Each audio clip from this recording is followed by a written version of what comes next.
Hi, I'm Manfred Schwarz from Austria, and this is the second part of SpectroCalc 2 tutorial. It's about the process of wavelength calibration. There are two possibilities to start the wavelength calibration tool.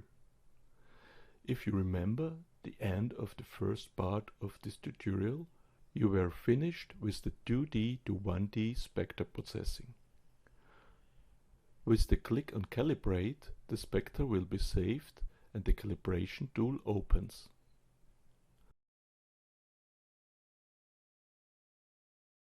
You can find the stored 1D spectra under the subfolder SpectroCalc and the reference files under RefUncal. All files with the 3-digit numbers at the end are the single spectra. The file without this number is the sum of all single spectra. The same for the reference files. The second way to open the calibration tool is with already processed 1D spectra. If you have spectra and reference lamp files, like in our example from this tutorial, click on Open 1D Ref plus Spec for wavelength calibration.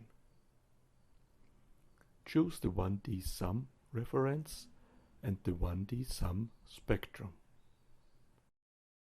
SpectroCalc is recognizing that there exists also single spectra, and it will calibrate all of them in the background, additional to the summarized one.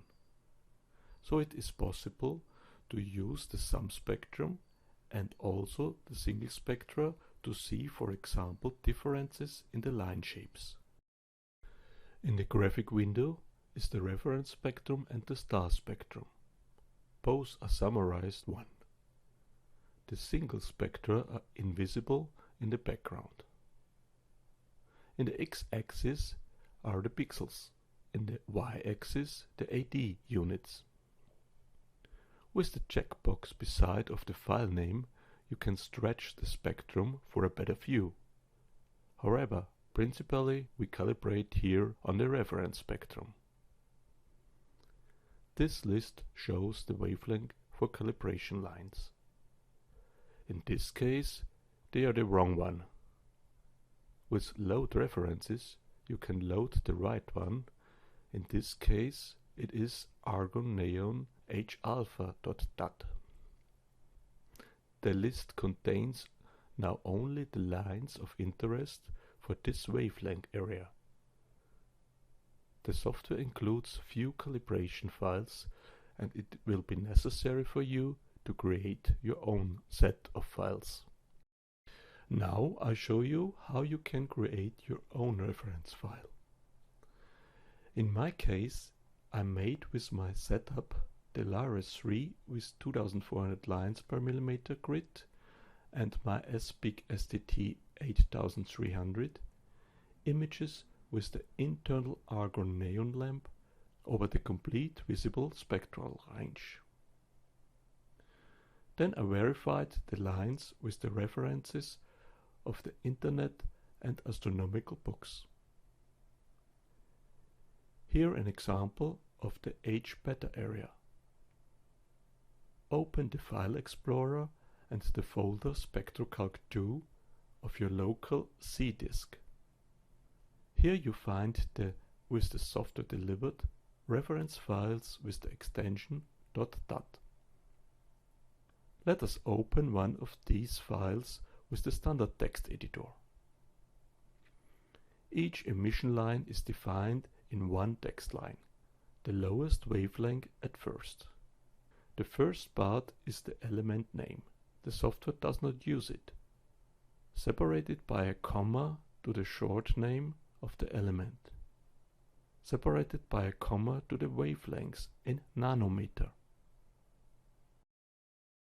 Create a new text file in this directory. Enter your desired name.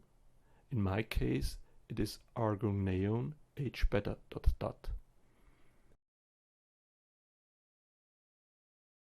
And open it.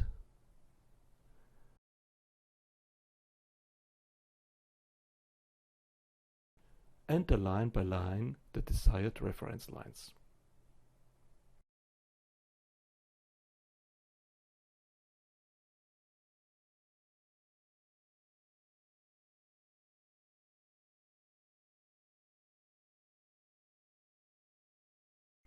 Save the file.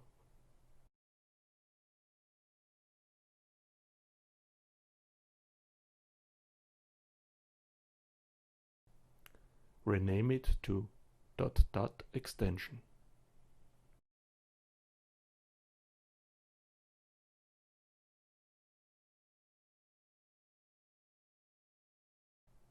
It could be helpful if you store an image of the reference lines. Then you can verify very easy the exposed reference lamp images with this. Store it in the same directory as the text reference file. The file name has to be the same as the text list, but with the extension gbeg.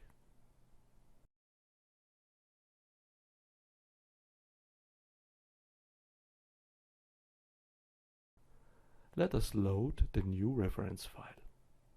Because of the software find an image with the same file name, the image is opened automatically.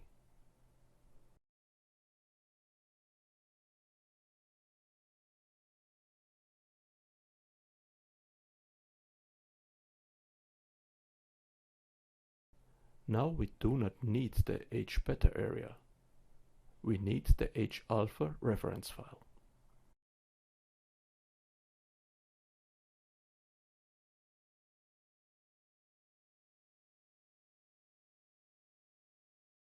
You can define the reference emission lines manually or automatically. If a reference lamp spectrum is open, the standard is to search for emission lines. If you calibrate directly on the spectrum with internal lines or telluric, the standard is to search for absorption lines.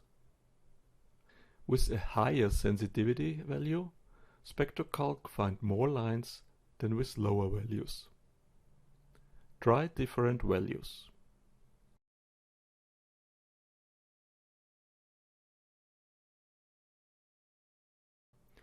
It is not a problem if there are more lines as you need for the calibration, because you have to define the lines which should be used.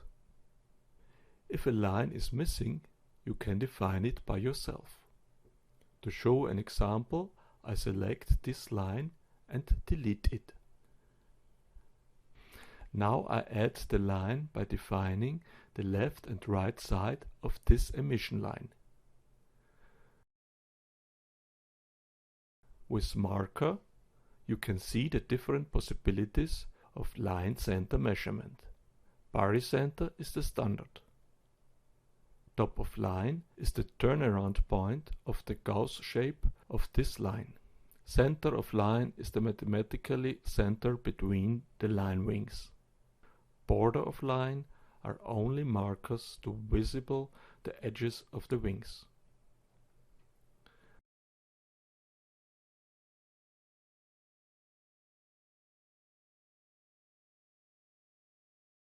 Auto wavelength proposal makes the calibration very easy.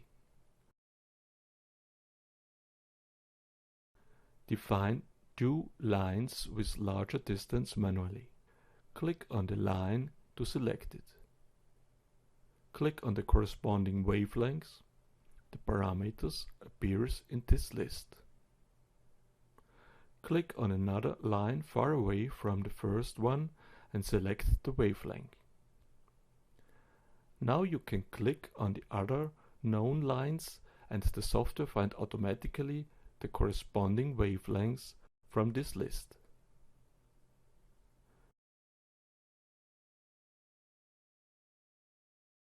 You can see in real time the calculated RMS error, currently for a linear calculation, because the polynomial value is set to 1.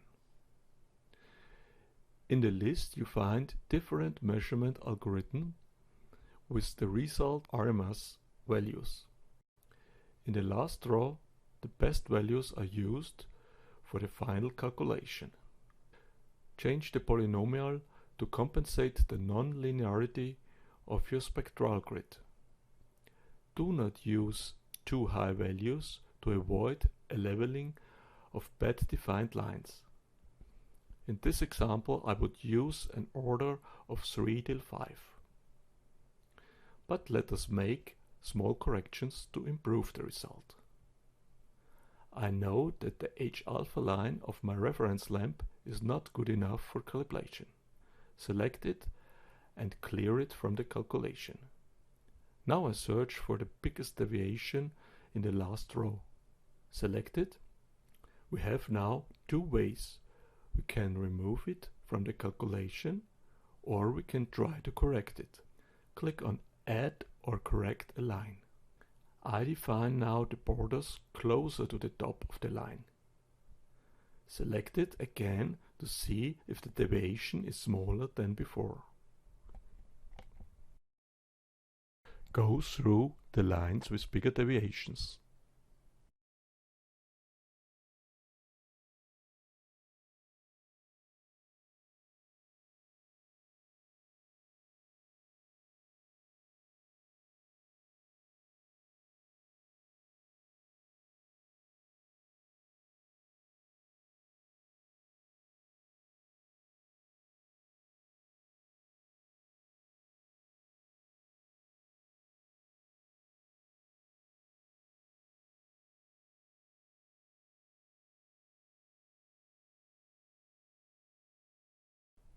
This value is not good enough for me and I remove it from my list.